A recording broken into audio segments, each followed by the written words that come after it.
Em dezembro de 1998, o telescópio espacial Hubble apontou para uma região do céu mais ou menos do tamanho de uma moeda, vista a 25 metros de distância. Para tirar essa foto, o Hubble captou a imagem por cerca de 10 dias.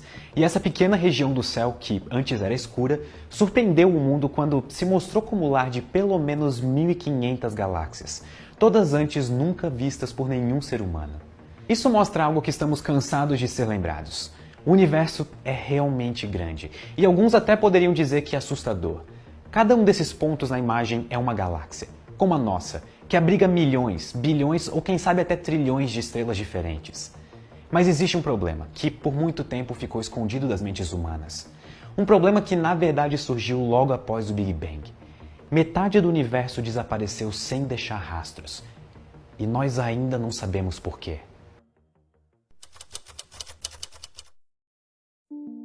No começo do século XX, átomos ainda não eram muito bem entendidos. Nós sabíamos que tudo era feito de matéria, mas ainda não conseguíamos explicar muito bem qual era a natureza da matéria. Todo tipo de efeitos estranhos era observado e relatado em átomos. As melhores mentes da época trabalhavam para tentar dar uma explicação razoável para todo tipo de fenômeno observado experimentalmente. Uma dessas pessoas, Paul Dirac, estava tentando juntar duas novas teorias que surgiram, a mecânica quântica e a relatividade. Ele desenvolveu uma equação, conhecida como a equação de Dirac, mas na hora de solucionar ela, algo de errado aparecia. A equação resultava em dois estados para o elétron, um com energia positiva e outro com energia negativa. O estado com energia positiva é o elétron como nós conhecemos, e ele explicava muito bem os resultados experimentais. Só que o com energia negativa nunca havia sido observado. Dirac então propôs a existência de um novo elétron, se você quiser pensar assim. Todas as propriedades seriam exatamente as mesmas, exceto a carga, que seria positiva. Por causa dessa característica, a partícula foi chamada de pósitron, a primeira partícula de antimatéria. Quando o pósitron foi confirmado experimentalmente, ele abriu as portas para um universo inteiro antes desconhecido, a antimatéria. Nós não sabíamos nada sobre essas partículas aparentemente exóticas e raras, exceto que elas se comportam exatamente como a matéria se comporta, porém com cargas trocadas. A própria existência de antimatéria é uma consequência direta da combinação de dois dos conceitos mais fundamentais da física, a teoria da relatividade e a mecânica quântica. Nós poderíamos, nesse exato momento, viver em um universo feito apenas de antimatéria, não teria nenhum problema nisso. Mas esse não é o caso, nós não vivemos nesse universo. Então a pergunta que paira no ar é: como partículas tão fundamentais para a física simplesmente desaparecem do universo? Um dos maiores mistérios da física é o surgimento da matéria. A melhor explicação atual para a evolução do universo, desde um estado primordial até todas as galáxias, estrelas e planetas que nós conhecemos hoje, é o Big Bang. Tudo ao nosso redor é formado por átomos, e esses átomos, por sua vez, são formados por partículas, como prótons e nêutrons, que foram geradas em um período em que o universo estava tão quente que a energia era convertida em novas partículas a todo instante. Mas aqui entra um detalhe. As leis da física nesse estágio são bem conhecidas. Inclusive, nós podemos replicar essas condições em laboratórios hoje aqui na Terra. E essas reações em que a energia é convertida em partículas, na verdade criam um par, uma partícula e uma antipartícula. Então, em algum momento do nosso universo, todos os prótons e nêutrons que compõem os nossos átomos foram criados. Assim como todos os antiprótons e antinêutrons, exatamente no mesmo número. Posteriormente, esses prótons se juntaram com elétrons e formaram átomos de hidrogênio. Mas o mesmo deveria ter acontecido com os pósitrons e os antiprótons, que deveriam ter formado átomos de antihidrogênio. Existem duas coisas que são extremamente importantes de nós sabermos daqui para frente. Primeiro, a antimatéria se comporta exatamente igual à matéria, porém com cargas invertidas. E segundo, quando duas partículas, uma de matéria e outra de antimatéria, se encontram, elas se aniquilam e liberam energia na forma de fótons, a partícula de luz. Aonde quer que nós olhamos ao nosso redor, nós temos átomos e matéria. A nossa tabela periódica é rica em elementos, com os leves como hidrogênio até os pesados como urânio. Mas da mesma forma, nós deveríamos ter uma antitabela periódica, com antielementos como o antihidrogênio e o antiurânio. Isso é intrigante. Quando professores de química começam a ensinar a tabela periódica para alunos do ensino médio, eles não ensinam uma antitabela periódica porque não existe uma. Ela não é relevante para a nossa vida no dia a dia. Onde quer que nós olhamos para o universo, tudo que nós vemos é matéria. Só que isso não faz sentido, porque se tanto matéria quanto antimatéria foram criadas com exatamente o mesmo número, dois cenários deveriam acontecer.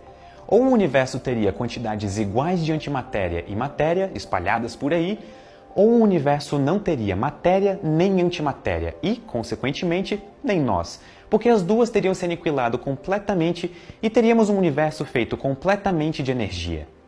Ainda assim, isso não é o que nós observamos. O único lugar em que podemos procurar antimatéria é no nosso sistema solar, porque nós podemos chegar até os corpos celestes com sondas espaciais, o que nós já fizemos no passado. O Sol, matéria. Marte, matéria. Os incontáveis cometas e asteroides presentes no sistema solar, matéria, matéria e matéria. Na verdade, os únicos lugares em que podemos encontrar antimatéria, e já encontramos no sistema solar inteiro, são ou em laboratórios aqui na Terra, ou em raios cósmicos vindos de todo lugar da nossa galáxia. Mas até eles contêm apenas uma fração de antimatéria, e os processos que geram esses raios cósmicos são bem conhecidos. Então não existe nenhuma novidade aqui, isso não é inesperado. Além disso, o Sol emite partículas de matéria que viajam pelo sistema solar todo na forma de ventos solares. Qualquer existência de antimatéria por aqui seria facilmente detectada durante a aniquilação com essas partículas vindas do Sol. Então isso nos levanta algumas questões. Talvez nós estejamos procurando errado, nos limitando apenas ao sistema solar, que é o único lugar que nós temos acesso por enquanto. E isso é intensificado pelo fato de que, se você olhasse para uma galáxia inteira feita de antimatéria, você simplesmente não teria como dizer que ela é feita de antimatéria, a não ser que uma outra galáxia ou corpo de matéria entrasse em contato com ela e as duas começassem a se aniquilar e liberar energia. Mas e se o universo possui partes feitas de matéria e partes feitas de antimatéria que não entram em contato umas com as outras? Vamos supor que dentro da nossa própria galáxia existam bolhas de antimatéria e bolhas de matéria. Nesse momento, nós estamos dentro de uma feita de matéria. O primeiro problema é que essas bolhas não ficariam perfeitamente equilibradas sem entrar em contato umas com as outras. Uma galáxia não é uma dança perfeita de estrelas e poeira ao redor do núcleo. Ela está mais para um caos de coisas se movendo em diferentes velocidades. Isso faria com que uma estrela de matéria, por exemplo, ocasionalmente atravessasse uma região da galáxia feita predominantemente de antimatéria. O resultado seria desastroso. A aniquilação seria linda, para falar a verdade. Muitos fótons seriam gerados e nós detectaríamos facilmente esses sinais. Mas esse não é o caso. Até agora nós não temos sinais consideráveis disso. Então quase concluímos que a probabilidade de existirem regiões ou nuvens de antimatéria na nossa galáxia é praticamente nula. Mas e se nós estivermos novamente olhando errado? Talvez nós estejamos limitando a nossa própria galáxia quando, na verdade, existem regiões inteiras do universo feitas de antimatéria. Essas regiões estariam tão separadas das nossas regiões de matéria que a aniquilação seria praticamente impossível. Mesmo que isso seja verdade, existe um problema com essa ideia. Sim, no universo atual as estruturas de antimatéria poderiam estar longe separadas o suficiente para não se aniquilarem com as estruturas de matéria.